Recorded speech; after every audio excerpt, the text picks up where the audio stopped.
Le rugby encore endeuillé, 4e décès d'un jeune joueur sur un terrain en France en moins d'un an. Il y a 2 jours, un joueur amateur est décédé au CHU de Dijon des suites d'un choc à la tête lors d'une compétition étudiante.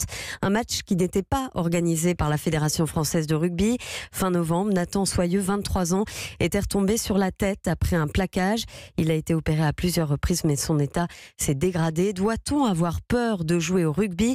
Quentin Sfez, ami d'enfance du jeune homme, qui est d'ailleurs arbitre amateur, lance un appel aux instances dirigeantes. C'est pas possible de voir des gens mourir à cause de quelque chose qu'on aime, quoi. À la base, c'était un sport d'évitement. Et en fait, aujourd'hui, on est arrivé dans un sport où il faut se rentrer dedans. Et au final, on se retrouve avec 4 mecs qui sont partis sur le terrain. Donc ouais, il y a un peu de la peur, quoi. Il doit y avoir des parents qui ont leurs enfants sur le terrain, qui vont peut-être plus vouloir qu'ils y aillent.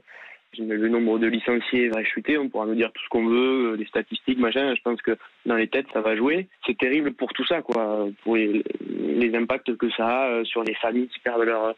je me mets à la place de ses parents, là, se dire qu'il est décédé en jouant au rugby, ça c'est pas possible, ça ne doit pas exister, quoi. Donc il faut qu'on réagisse en changeant sûrement certaines choses, quoi. Quentin Sfez, joint par Juliette Jay pour Europe.